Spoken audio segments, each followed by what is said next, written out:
जय गुरु जी संगत जी। गुरु जी की सारी प्यारी प्यारी संगत को मेरा दिल से प्रणाम। संगत जी, गुरु जी सत्संग चैनल पर आप सभी का हार्दिक स्वागत है। संगत जी, गुरु जी कहा करते थे कि सत्संग करन वाले दा भी भला ते सत्संग सुनन वाले दा भी भला। संगत जी, आप हर एक सत्संग को शुरू से लेकर अंत तक जरूर सुने, क्योंकि हर सत्संग में आपके सभी सवालों के जवाब होते हैं। संगत जी, आज की सत्संग को शुरू करने से पहले हम मंत्र जाप करते हैं। ओम नमः शिवाय। शिवजी सदा सहाय। ओम नमः शिवाय। गुरुजी सदा सहाय। जय गुरु जी संगत जी, आइए हम सत्संग को शुरू करते हैं। गुरुर् ब्रह्मा गुरुर्विष्णु गुरुर्देवो महेश्वरा गुरुर् साक्षात पारब्रह्म तस्मै श्री गुरुवे नमः। जय गुरु जी संगत जी, लख लख शुक्राना मेरे मालिक का, मेरे महाराज का। संगत जी, आज हम गुरु जी की डिवाइन बुक दिव्य आभा के 16वें अध्याय का श्रवण करेंगे। संगत जी, इस अध्याय को शुरू करने से पहले मैं आपको गुरुजी महाराज की महिमा के बारे में कुछ बताना चाहूंगी। संगत जी, गुरुजी की महिमा का बखान करना संभव नहीं है, क्योंकि अनंत का वर्णन हम कैसे कर सकते हैं। हमारे गुरुजी महाराज हमारे बीच में गुरु रूप में साक्षात महाशिव हैं, जिन्होंने हमारा कल्याण करने के लिए इस धरती पर अवतरण लिया। संगत जी, गुरुजी महाराज के पास से हमेशा एक दिव्य सुगंध आया करती थी, जो कि आज भी हमें उनकी उपस्थिति का आभास करवाती है। गुरुजी किसी न किसी रूप में हमारे बीच में ही रहते हैं। वे हमारी एक कोई भी हर कही अनकही बात को भी जानते हैं। संगत जी, गुरुजी महाराज तो भोलेनाथ सदा शिव हैं। गुरुजी कहा करते थे कि मैं इस धरती ते ਤੁਹਾਨੂੰ ਸਭ ਨੂੰ माफ करन ही ते आया वां। संगत जी, गुरु जी की शरण में जाने मात्र से हमारे बुरे कर्म कटने लगते हैं।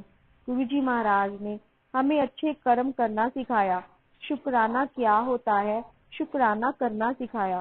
गुरु जी महाराज को पता होता है कि उन्होंने हमें कौन सी चीज कब देनी है और कब इसका सही समय है, और वो सही समय आने पर खुद ही वो चीज जो हमारे लिए सही होती है दे देते हैं।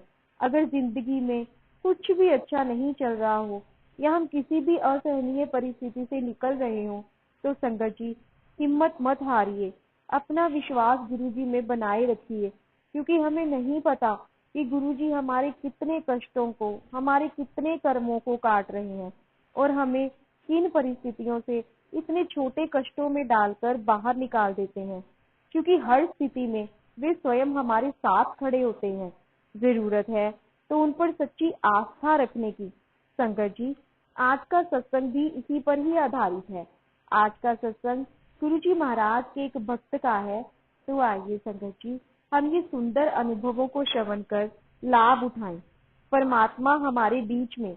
एक समय था जब मंदिर, तीर्थ स्थल, मूर्ति पूजा, रीति रिवाज और ज्योतिष, शुभ अशुभ लक्षण आदि सब बातें अत्यंत महत्वपूर्ण लगती थी, किंतु गुरुजी से मिलने के बाद ये सब अर्थहीन हो गया है। अपने अनुभवों का वर्णन करने से पूर्व मैं सबको बताना चाहती हूँ कि गुरुजी के यहाँ होने से हम सब कितने अनुग्रहित हैं। गुरुजी कोई जादूगर, पुरोहित या स्वामी नहीं है। वे तो साक्षात परमेश्वर हैं, जो हमारे बीच में ही बैठकर हमारे जीवन को सरल और मधुर बना रहे हैं। मेरे अनुभव इसी विश्वास और आस्था को सुदृढ़ कर रहे हैं। भक्त के रूप में उनसे मिलने के पहले दिन ही गुरुजी में मेरी श्रद्धा जागृत हो गई थी। उनके आशीर्वाद से ही नवंबर 2000 में मेरा पानी ग्रहण हुआ। विवाह के कुछ दिन बाद ही गुरुजी मुझसे कहने लगे कि वह मुझे पुत्र देंगे। गुरुजी की इस पुनरोक्ति एक मुंडा लैला, पर मेरे पति और मैंने कभी ध्यान नहीं दिया, किंतु नवंबर 2000 से जुलाई 2003 तक वे यही दोहराते रहे। 7 जुलाई को गुरुजी के जन्म दिवस के पावन अवसर पर बड़े मंदिर में विशाल आयोजन था, जहां पर प्रातः 3:30 बजे तक हम सबने उनके दैवीय सानिध्य का आनंद लिया। इसी समय गुरुजी ने मुझे बुलाया और कहा कि उन्होंने मुझे और मेरे पति को आशीष दिया है। हमने उनसे अनुमति ली और चल पड़े। पुनः इस बात को कोई विशेष ध्यान नहीं दिया। एक सप्ताह के बाद 13 जुलाई 2003 को गुरु पूर्णिमा के अवसर पर मैं अपनी सास के साथ गुरुजी के दर्शन के लिए गई थी। गुरुजी कभी किसी से कोई गोपनीयता नहीं रखते। वे प्रत्येक से ऐसे बात करते हैं कि आसपास के लोग पूरा वार्तालाप सुन सकते हैं। परंतु उस दिन जब मैंने उनसे आज्ञा लेने के लिए उनके चरण स्पर्श किए, उन्होंने मुझे पास आने का इशारा किया और धीमे से बोले कि मैं गर्भवती हूँ, पर यह बात किसी को ना बताऊं। किंतु मैंने इस कथन की अवहेलना की। मैंने ये समाचार अपने पति को दिया। उन्होंने इसे अनसुना कर दिया और बोले कि मैं गुरुजी पर कुछ अधिक ही विश्वास करती हूँ। तत्पश्चात गर्भ परीक्षण का निर्णय आने तक मैंने प्रतीक्षा करी। 1 अगस्त को मेरे गर्भवती होने का परिणाम आया और गुरुजी की बात सत्य सिद्ध हुई।